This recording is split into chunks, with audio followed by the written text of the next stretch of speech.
We're going to be looking at Ohm's law to understand how it works as well as how to use it. There are also 2 problems at the end of this video for you to test your knowledge and see if you can solve.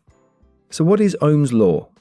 Ohm's law is the relationship between voltage, current and resistance and how they relate to each other.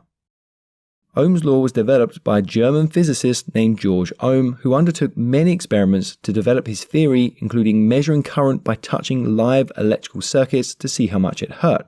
As you might imagine, the higher the current, the more it hurt. Now there are 3 formulas we need to use for Ohm's law, but we don't actually need to remember these, and I'll show you a super easy tip in just a moment. So the 3 formulas we use for Ohm's law are voltage equals current multiplied by resistance, current equals voltage divided by resistance, and resistance equals voltage divided by current. If that seems like a lot to remember, then don't worry, because we don't need to remember them. All you need to remember is Ohm's triangle, which looks like this. So you just need to remember these 3 letters in order, V, I, R. Then we just write those letters in a triangle with V at the top, and we draw a line to separate the letters. In fact, you don't even need to remember those because I've made a free PDF guide for you with some worked examples which you can keep on your PC or your mobile and access wherever you need. Links for that can be found in the video description down below. Now all we do when we need to use a formula is cover up the letter we need.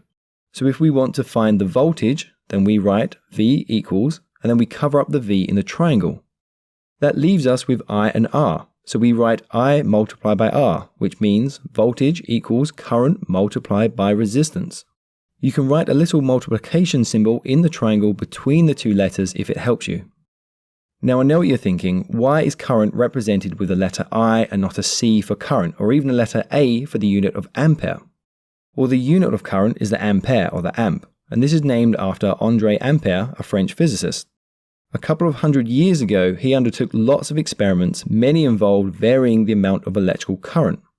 So he called this intensity du current, or the intensity of current. So when he published his work, they took the letter I and it became standard until this day. Now you might also come across formulas where the letter E is used instead of V. The letter E stands for EMF, or electromotive force, but don't worry about that. Just stick to using V and substitute V for E if you see it used in Ohm's law questions. Anyway, so by covering V, we get voltage equals current multiplied by resistance. If we want to find current, then we write down I equals, and then we cover up the letter I in the triangle. That gives us V and R. So as V is above the R like a fraction, we can write V divided by R. Therefore, current is equal to voltage divided by resistance. If we want to find resistance, then we write down R equals, and then we cover up R in the triangle. That leaves us with V and I, so we write V divided by I, which gives us resistance equals voltage divided by current. Let's look at some examples for how to use these formulas. First, let's see how we find voltage and how it relates to the other parts. Let's say we have a simple electrical circuit with a battery and a resistor. We don't know what the voltage of the battery is though. The resistor is 3 ohms, and when we connect a multimeter into the circuit, we see that we get a reading of 2 amps of current. We want to find the voltage, so using Ohm's triangle, we can cover up the V, and that gives us V equals I multiplied by R. We know the current is 2 amps, so we can write that in, and we know the resistance is 3 ohms, so we can write that in also.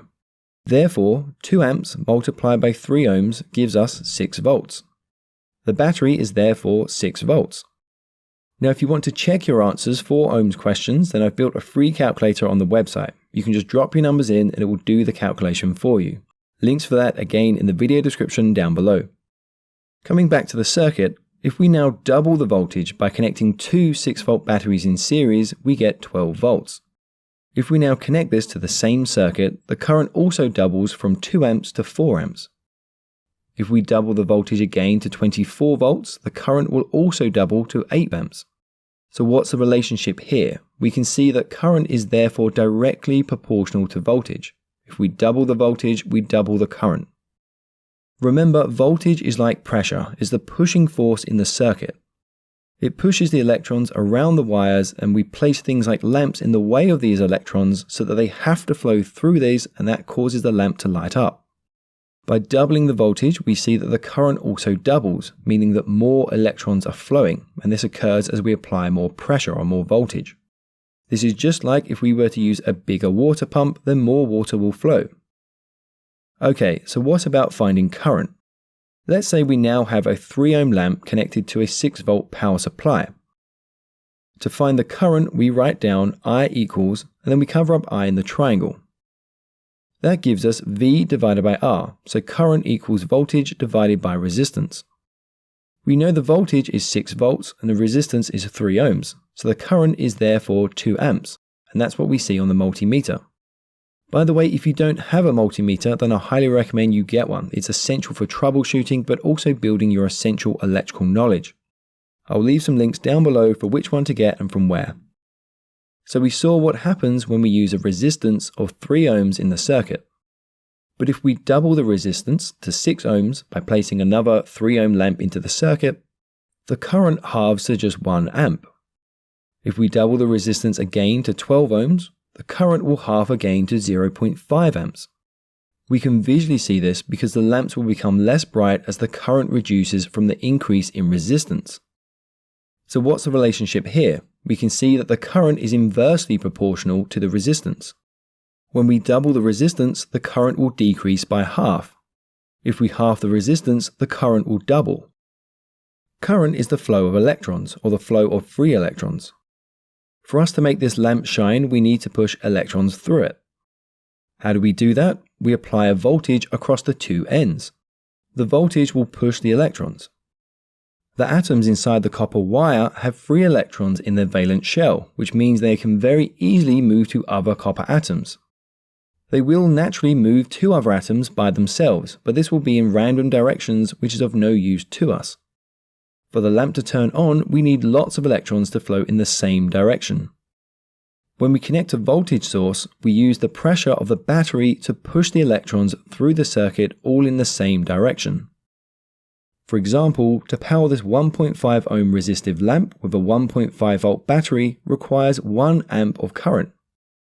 This is equal to 6,242 quadrillion electrons passing from the battery and through the lamp every second. And if it can achieve this, then the lamp will stay at full brightness. If the voltage or current reduces or the resistance of the circuit increases, then the lamp will become dimmer.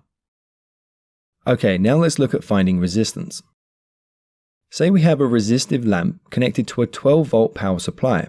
We don't know how much resistance is adding to the circuit, but we measure the current as 0.5 amps. To find the resistance, we write down R equals, and then we cover up the R in the triangle. We're left with V and I, so resistance equals voltage divided by current. We know the voltage is 12 volts and the current is 0.5 amps. So 12 divided by 0.5 gives us 24 ohms of resistance.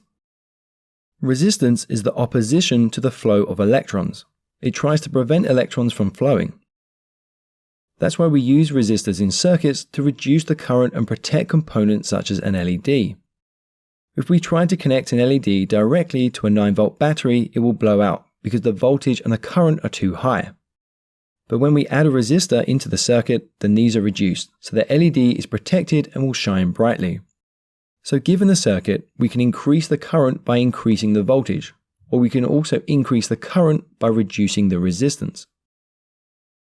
We can also reduce the current by increasing the resistance.